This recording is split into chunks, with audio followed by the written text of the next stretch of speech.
Hello दोस्तों, welcome back to our YouTube channel Edu by M S Ali. आज हमारा है लेक्चर नंबर 10 चैप्टर 6 का। इस लेक्चर के बाद हम लोगों का लगभग 70% जो करंट इलेक्ट्रिसिटी का पोर्शन है वो कवर हो जाएगा। बाकी जो 30% बचा होगा उसमें ज़्यादा कुछ नहीं है, बस आपको उसमें कॉन्सेप्चुअल चीज़ें ही हैं। ठीक है, तो याद करने वाली चीज़ें उसमें ज़्यादा कुछ है नहीं, 2-3 स्टेटमेंट रहेगा, बस उसी को याद करना है। वैसे भी इस चैप्टर में याद करने वाली चीज़ें बहुत ज़्यादा थी नहीं। ठीक है, जो भी थी वो कॉन्सेप्चुअल थी। ठीक, और जहाँ-जहाँ पे डेफिनेशन की ज़रूरत थी वहाँ पे मैंने वो चीज़ लिख दिया है। आप बस बढ़िया से नोट्स बनाइए और हर दिन रिवाइज़ करते रहिए, क्योंकि अगर रिवीज़न अगर नहीं कर पा रहे हैं तो फिर मुश्किल हो जाएगा आपको एग्ज़ाम में लिखना। क्योंकि समझना अलग चीज़ है, फिर याद करना अलग चीज़ है। समझ के याद करना ये बहुत बेहतरीन चीज़ है। ठीक है? तो चलिए बिना किसी देरी किए हुए हम लोग शुरू करते हैं लेक्चर को। ठीक? तो फर्स्ट जो मेरा पॉइंट है वो क्या, डेफिनेशन ऑफ वाट आवर। पिछले लेक्चर में हम लोगों ने देखा था कि वाट आवर किसका यूनिट होता है। वाट आवर यूनिट होता है किसका? तो बोलेंगे सर इलेक्ट्रिकल एनर्जी का। ठीक, तो आज वाट आवर का डेफिनेशन पढ़ना है। तो वाट आवर ऐसे याद रखो, वाट एंड आवर। तो इसका डेफिनेशन कैसे याद करेंगे, ऐसे देखो कि एक वाट वाली मशीन, वाट आवर है ना, तो एक वाट वाली मशीन एक घंटा में, आवर का मतलब क्या था, घंटा। तो एक वाट वाली मशीन एक घंटा में जो एनर्जी खर्च करती है उसे वाट आवर कहते हैं। अब वाट आवर किसका यूनिट था, बोलेंगे सर एनर्जी का। तो हम लोग डेफिनेशन को ऐसे याद करेंगे, अच्छा वाट है तो मतलब एक वाट वाली मशीन, आवर है मतलब एक घंटा में, और वाट आवर किसका यूनिट है, बोलेंगे एनर्जी का। तो एक वाट वाली मशीन एक घंटा में जो एनर्जी खर्च करती है उसे वाट आवर कहते हैं। ठीक, और यहीं पे अगर आ जाए आपको कि किलो वाट आवर क्या होता है, तो जहाँ पे एक वाट वाली मशीन लगा रहे थे, अब वहां पे हम लोग क्या बोलेंगे कि 1 किलो वाट वाली मशीन। ठीक, 1 किलो वाट। यहाँ पे एक टाइपिंग एरर है, मैं वहां पे उस चीज को पॉइंट आउट कर दे रहा हूँ, ये वाला यहाँ पे। तो यहाँ पे वाट आवर नहीं होगा, सिर्फ वाट होगा। ठीक है, तो दैट्स माई मिस्टेक। तो वो आपको ध्यान नहीं देना, ऐसे याद रखो कि 1 किलो वाट वाली मशीन एक घंटा में जो एनर्जी खर्च करती है उसे हम लोग किलोवाट आवर या फिर बोर्ड ऑफ ट्रेड यूनिट, जिसको शॉर्ट में बीओटी भी कहा जाता है। ठीक है, इस यूनिट में घर का इलेक्ट्रिक बिल आता है। तो किलोवाट आवर में ही जो है हम लोग इलेक्ट्रिसिटी बिल को मेजर करते हैं, कैलकुलेट करते हैं। ठीक, अब एक बीओटी कितना होता है, मतलब एक यूनिट का वैल्यू कितना होता है, बोलते हैं ना कि आज कितना यूनिट जला है, 10 यूनिट, 20 यूनिट, 25 यूनिट। तो बीओटी का मतलब क्या होता है, यूनिट। तो उस यूनिट को निकालने का फॉर्मूला क्या होता है, वो चीज यहाँ पे देखो। उस यूनिट को निकालने का फॉर्मूला होता है वाट इंटू आवर डिवाइडेड बाई 1000। अब ये वाट क्या होता है सर, आवर क्या होता है, देखो वाट का मतलब होता है कि कितना वाट का बल्ब या फिर कोई भी ऐसा चीज, फैन हो गया, बल्ब हो गया, कुछ भी हो गया, तो कितना वाट का बल्ब, मैं बल्ब मान के चलता हूँ कि कितना वाट का बल्ब कितना घंटा चला, उसका मल्टीप्लीकेशन, उसका गुना, और डिवाइड बाई 1000। तो इतना करने से आपको यूनिट मिल जाएगा। अब बोल देंगे कि अच्छा कि ये टोटल मिला के मेरा मान लो 5 यूनिट निकला, और मैं बोलूँ कि एक यूनिट का दाम है आपका 2 रुपया, तो 5 यूनिट का दाम कितना हो गया, बोलेंगे 10 रुपया। तो बिजली बिल कितना हो गया, 10 रुपया। यहाँ तक आई बात समझ में?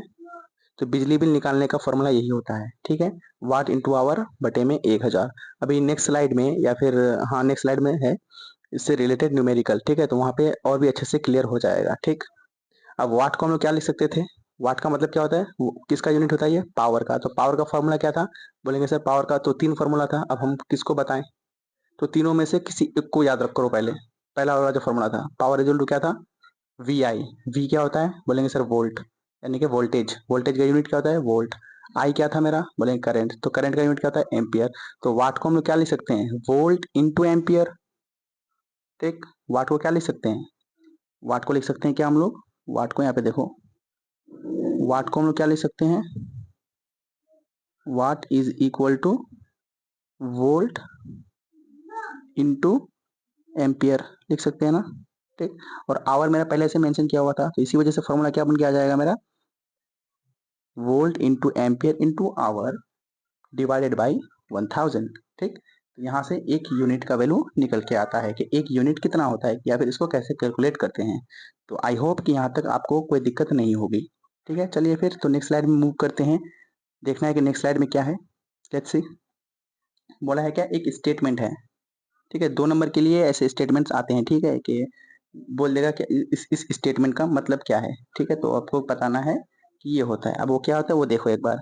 बोला है क्वेश्चन में क्या कि on an electric bulb it is written 100 watt two 20 volt, what does it mean. मतलब बोला है कि एक बल्ब में हम लोग रेटिंग देखते हैं ना कि कितना लिखा हुआ रहता है। तो एक बल्ब में अगर ऐसा लिखा हुआ है कि 100 वाट 220 वोल्ट, तो उसका मतलब क्या होता है। तो इस बयान का मतलब ये होता है कि अगर बल्ब को 220 वोल्ट वाली लाइन से जोड़ा जाए तो बल्ब 1 सेकंड में 100 जूल एनर्जी खर्च करती है। वाट का मतलब 100 वाट का मतलब क्या बोल सकते हैं हम लोग कि 100 वाट मतलब 100 जूल पर सेकंड। पर सेकंड का मतलब कितना होता है एक। तो 1 सेकंड में 100 जूल। तो हम लोग ये यहाँ से स्टेटमेंट को कंक्लूड कर सकते हैं ऐसे कि अगर एक बल्ब को 220 वोल्ट वाली लाइन से जोड़ते हैं तो 1 सेकंड में 100 जूल एनर्जी खर्च होती है। उसे हम लोग बोलते हैं 100 वाट 220 वोल्ट। तो स्टेटमेंट का मतलब यही हुआ कि 220 वोल्ट वाली बल्ब को जब एक बल्ब को 220 वोल्ट वाली लाइन से जोड़ते हैं तो 1 सेकंड में 100 जूल एनर्जी खर्च होती है। 2 नंबर के लिए ऐसे क्वेश्चंस आते हैं, तो इस चीज को ध्यान में रखिए। ओके, चलिए फिर एक जो न्यूमेरिकल प्रॉब्लम था वो ये है क्या कि a bulb is marked 110 watt two 20 volt, calculate the resistance of the bulb. अब देखो यहाँ पे क्या दिया हुआ है आपको, 110 वाट का मतलब क्या हुआ सर, ये पावर दिया हुआ है। और 220 वोल्ट का मतलब क्या हुआ कि सर यहाँ पे वोल्टेज दिया हुआ है। तो पावर का फॉर्मूला क्या था, power is equal to V I था ना। लेकिन यहाँ पे कहीं पे क्या करंट दिया हुआ है, बोलेंगे नहीं सर। तो दूसरा फॉर्मूला क्या था, बोलेंगे सर पावर का दूसरा फॉर्मूला था आई स्क्वायर आर। तो यहाँ पे कहीं पे क्या आई दिया हुआ है, बोलेंगे नहीं सर। तीसरा फॉर्मूला क्या था sir, power is equal to V square by R. Yes. अब देखो यहाँ पे वोल्टेज दिया हुआ है और पावर दिया हुआ है और क्या पूछ रहा है, रेजिस्टेंस। तो यहाँ पे अपने को लॉजिक पता चल गया कि अच्छा यहाँ पे हम जो तीसरा फॉर्मूला पढ़े थे, पावर इज इक्वल टू, जो तीसरा फॉर्मूला पढ़े थे power is equal to V square by R, वो वाला यूज होगा। क्यों, क्योंकि यहाँ पे मुझे वोल्टेज दिया हुआ है 220 वोल्ट और पावर दिया हुआ है 110 वाट। तो यहाँ से हम क्या निकाल सकते हैं, रेजिस्टेंस आराम से निकाल सकते हैं। तो देखो निकालो क्या दिया हुआ है, पी 110 वाट गिवन है, वोल्टेज गिवन है, आर पूछ रहा है। तो पी बराबर क्या होता है वी स्क्वायर बाई आर। तो यहाँ से आर को हम क्या लिख सकते हैं, R is equal to V square by P. V square की जगह पे हम लोग क्या पुट करेंगे, 220 का स्क्वायर। तो 220 का स्क्वायर मतलब कितना हुआ, 220 गुने में 220। तो 220 गुने में 220 डिवाइडेड बाई 110 पावर। तो यहाँ से एक जीरो कैंसिल, ठीक। 11 दूनी 22, तो 220 दूनी कितना होता है 440। तो 440 ओम आंसर आ गया मेरा, ठीक है। तो आपको वो चीज अपने आप से दिमाग लगाना है, लॉजिक को देखना है कि यहाँ पे मेरा कौन सा वाला फॉर्मूला पुट होगा। अगर वोल्टेज और करंट, अगर ऐसे समझ लो, अगर यहाँ से सिर्फ दिया हुआ रहता कि अगर एक 10 एम्पियर का करंट बह रहा है और वोल्टेज दिया हुआ है मेरा 5 वोल्ट, तो बताओ पावर कितना होता। मैंने क्या बोला कि एक 5 एम्पियर का करंट जा रहा है। पहले इसको मैं इरेज कर देता हूँ एक बार, ठीक है। बोल रहा है क्या, अगर 5 एम्पियर का आई मतलब 5, आई मतलब 5 एम्पियर गिवन है, ठीक है। और आपको क्या बोला जा रहा है और वोल्टेज कितना है आपका 10 वोल्ट मान के चलते हैं। तो हमको निकालना था क्या, पावर। बताओ इसमें पावर कितना कंज्यूम होगा। तो हम क्या पता है, फर्स्ट फॉर्मूला क्या था मेरा, power is equal to V into I. तो जस्ट इसको मल्टीप्लाई कर देते, 5 इंटू 10 मतलब 50। 50 सिर्फ नहीं, 50 वाट, पावर का यूनिट क्या होता है वाट। 50 वाट आंसर आ जाता, ठीक है। वो आपको दिमाग लगाना है कि कहाँ पे कौन सा फॉर्मूला पुट होगा। ओके, चलिए फिर नेक्स्ट स्लाइड में मूव करते हैं। इसको पहले एक बार इरेज कर देते हैं। ओके, चलो नेक्स्ट स्लाइड देखो क्या है। नेक्स्ट स्लाइड में क्या है मेरा आपका, वही जो बीओटी जो यूनिट पढ़े ना उसी का, कि कैसे हम लोग बिजली बिल कैलकुलेट करते हैं। देखो 1 बीओटी कितना था, बोलेंगे sir watt into hour divided by 1000। तो देखो यहाँ पे बोला है क्या क्वेश्चन के 6 बल्ब्स यानी कि 6 बल्ब ऑफ 60 वाट्स ईच। हर बल्ब का पावर है रेटिंग कितना 60 वाट का। 60 वाट का बल्ब है, 6 ठो बल्ब है और 2 फैन है 40 वाट का।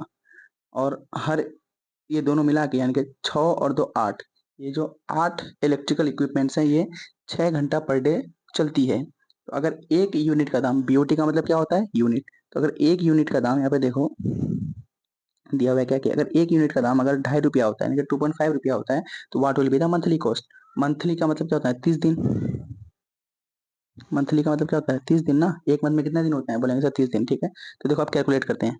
अगर मैं पहले बल्ब की बात करता हूँ, बल्ब की बात करता हूँ, बल्ब, बल्ब कितना है बोलेंगे सर 6 बल्ब है, ठीक, ये 6 बल्ब है।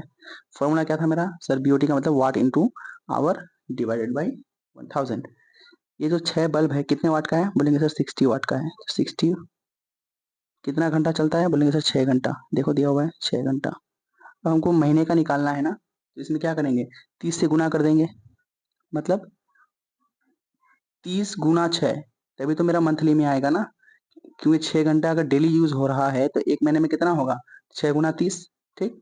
ये पर डे का है तो पर डे को मैं 30 से मल्टीप्लाई करूंगा तभी मेरा मंथली में मंथ में आएगा, ठीक है। तो 60 गुना 6 गुना 30 इतना करेंगे, डिवाइडेड बाई 1000 करेंगे, ठीक है। तो ये काटम कुटी करो पहले, 1010 से कैंसिल, 100 से कैंसिल, 6 जगह 36, 36 से 108, 108 बटे 10 कितना होता है 10.8, देखो 10.8, ठीक। अब मेरा बल्ब कितना था बोलेंगे सर मेरा बल्ब 6 था, तो अगर एक बल्ब में अगर इतना यूनिट आ रहा है 10.8, तो 6 बल्ब में कितना होगा बोलेंगे सर 10.8 गुना में 6, 10.8 गुना में 6, तो 10.8 गुना में 6 करने से आपको कितना मिलेगा 64.8 यूनिट, मैंने ये बल्ब से आया, सिर्फ 64.8 यूनिट बल्ब से आया। अभी मेरा 2 फैन बाकी है, चलो इसको भी उसी तरह से करते हैं। बल्ब सॉरी फैन कितना था बोलेंगे सर 2 फैन था, 2F 2 फैन था, ठीक। 40 वाट का था ना, चलो 40 वाट इंटू आवर कितना, ये भी 6, कितना दिन तक 30 दिन तक, डिवाइडेड बाई 1000, ठीक। 1010 कैंसिल, ये 1010 कैंसिल, ठीक है। 6 से 18 18 72, 72 बटा 10 कितना होता है बोलेंगे 7.2। तो एक फैन से मेरा जो यूनिट निकल के आता है वो कितना 7.2 यूनिट, तो 2 फैन अगर है तो 7.2 को 2 से गुना कर दो तो कितना आएगा आपका 72 दूनी 144 यानी कि 14.4 यूनिट, 14.4 यूनिट। ये कितना आया फैन से आया, और बल्ब से कितना आया था 64.8 यूनिट। तो अब ये दोनों को जोड़ दो तब ना टोटल यूनिट आएगा। अगर मैं बोलूँ कि बताओ 5 इंटू 2 प्लस 2 इंटू 3, तो आप क्या करिएगा 5 दूनी 10 पहले करिएगा, उसके बाद प्लस 2 इंटू 3 यानी कि 6 करिएगा, तो 10। अगर मैं बोलूँगा टोटल बताओ कितना होगा, तो आप क्या बोलिएगा कि 10 प्लस 6 इक्वल टू 16। यहाँ पे वही है, पहले में कितना में बल्ब से कितना आया 64.8 और फैन से कितना आया मेरा 14.4 यूनिट। अब इस टोटल यूनिट को अगर जोड़ देंगे तो मेरा कितना यूनिट बन जाएगा आपका 79.2 यूनिट, ये टोटल यूनिट हुआ। अब एक यूनिट का दाम कितना था बोलेंगे सर एक यूनिट का दाम था आपका 2.5 रुपया, मतलब 2.5 रुपया, ठीक। तो 79.2 यूनिट का दाम कितना होगा बोलेंगे सर 79.2 इंटू में जितना दाम था मेरा 79.2 यूनिट, और हर यूनिट का दाम कितना था बोलेंगे 2.5 रुपये, तो 2.5 इतना करने से मेरा आंसर आ जाएगा कितना 198। मतलब मेरा बिजली बिल कितना आया उस महीने का 6 फैन सॉरी 6 बल्ब और 2 फैन, जिसका वाट था कितना 40 वाट, मतलब 40 वाट का फैन और 60 वाट का जो बल्ब था 6, जो 6 घंटा पर डे चल रहा था, और हर एक यूनिट का दाम था कितना 2.5 रुपया। तो उसका टोटल जो मंथली बिल आया मेरा वो कितना आया 198 रुपया। ठीक है, आया बात समझ में? तो आई होप कि यहाँ तक भी आपको कोई दिक्कत नहीं होनी चाहिए। तब भी अगर कोई दिक्कत होती है तो आप लोग कमेंट बॉक्स में अपना सुझाव जरूर बताइए, ठीक है। किसी भी तरह का दिक्कत हो, पर्सनल प्रॉब्लम छोड़ के खाली, ठीक। चलो फिर नेक्स्ट स्लाइड में मूव करते हैं। नेक्स्ट स्लाइड में क्या है देखो, नेक्स्ट स्लाइड में हमारा है एलईडी और सीएफएल। उससे पहले एलईडी और सीएफएल को समझने से पहले अभी अभी स्लाइड को मत पढ़ो, ठीक है। अभी जो मैं बता रहा हूँ उस चीज को सुनो। जरूरत क्या थी, क्या जरूरत आन पड़ी थी एलईडी और सीएफएल को बनाने में? ऐसी क्या मजबूरी हो गई होगी कि हम लोगों ने एलईडी और सीएफएल को बनाया, ठीक है। तो उसकी मजबूरी यही थी कि सुनो, अभी जो फिलामेंट वाला बल्ब था ना, फिलामेंट वाला बल्ब, उसको उसका रेजिस्टेंस बहुत ज्यादा था। जब उसका रेजिस्टेंस बहुत ज्यादा था और जूल ने बताया था कि जिसका रेजिस्टेंस ज्यादा होगा उसमें हीट ज्यादा पैदा होगी, उसमें हिरारत ज्यादा पैदा होगी। तो इससे क्या होता था कि काफी इलेक्ट्रिकल एनर्जी बर्बाद हो जाती थी हीट के फॉर्म में, ठीक है।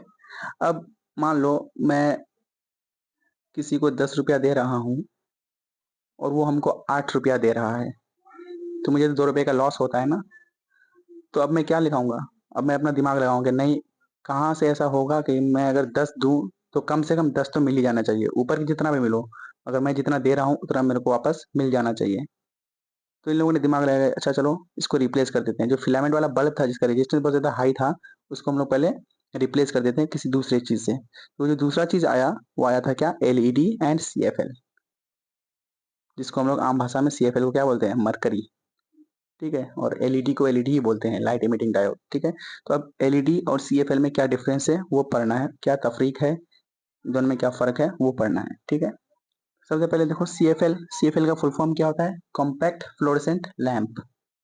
फुल फॉर्म क्या होता है इसका, compact fluorescent lamp. Very very important है, एक नंबर में पूछ सकता है कि बताओ एलईडी का फुल फॉर्म क्या होता है, सीएफएल का फुल फॉर्म क्या होता है, ठीक है। तो आपको देखो मैंने क्या बताया था, मैंने यही बोला है कि जो भी चीज इंपॉर्टेंट होगी वो पीपीटी में मिस नहीं होगी, ठीक है, और जो ज्यादा इंपॉर्टेंट नहीं होगा वो बस मैं ऐसे ही बता दूंगा, ठीक है।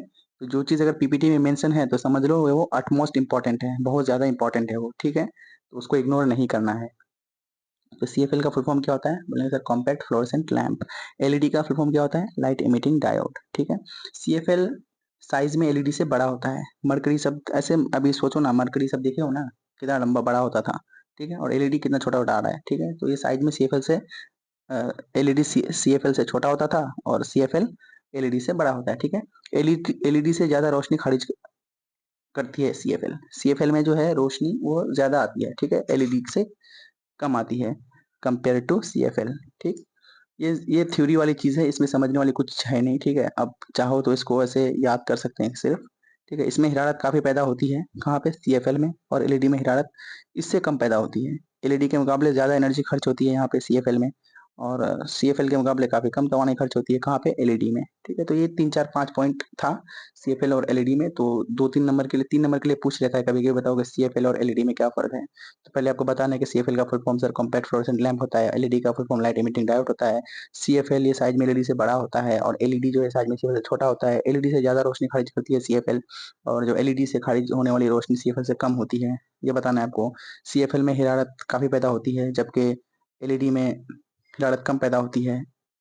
सीएफएल में एलईडी के मुकाबले ज्यादा एनर्जी खर्च होती है, सीएफएल के मुकाबले में एलईडी में कम तवानाई खर्च होती है। बस ये आपको याद करना है, लिखना है, ठीक है। और क्या बताना है इसमें, नेक्स्ट स्लाइड में क्या है आपका, नेक्स्ट टॉपिक, नेक्स्ट स्लाइड खत्म है, नेक्स्ट टॉपिक है आपका इलेक्ट्रोमैग्नेटिज्म।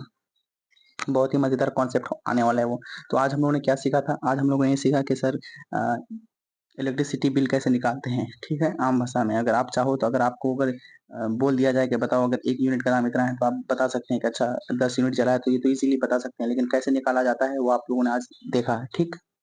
उसके बाद एक स्टेटमेंट था कि अगर एक बल्ब में अगर 100 वाट 220 वोल्ट लिखा हुआ है तो उसका मतलब क्या होता है। तो इसका मतलब ये होता है कि सर अगर जब हम लोग बल्ब को 220 वोल्ट वाली लाइन से जोड़ते हैं तो 1 सेकंड में 100 जूल एनर्जी खर्च करती है वो बल्ब, ओके। इसके बाद हम लोगों ने दो न्यूमेरिकल प्रॉब्लम देखे, ठीक है। उसके बाद सीएफएल और एलईडी को समझा, इसकी जरूरत क्यों पड़ी, ठीक है, इसका क्या सा हुआ था कि हमको इसको बनाना पड़ा। उसके बाद फिर यहाँ तक खत्म हो गया। अब जो नेक्स्ट टॉपिक बचा है वो मेरा है क्या, इलेक्ट्रोमैग्नेटिज्म। इलेक्ट्रोमैग्नेटिज्म एक बहुत ही इंपॉर्टेंट एंड कॉन्सेप्चुअल टॉपिक है, चैप्टर भी है एक इसका 12 लेवल में, ठीक है, 12 में इसका एक अलग से चैप्टर भी है, ठीक है। तो बहुत ही मजेदार कॉन्सेप्ट होने वाला है वो, और एग्जाम के लिए भी इम्पोर्टेंट है। तो अगर चैनल को, अगर वीडियो अगर पसंद आई हो तो चैनल को लाइक एंड सब्सक्राइब कर देना, और दोस्तों तक भी शेयर कर देना, ठीक है। चलो फिर आज के लिए इतना रखते हैं, बाय।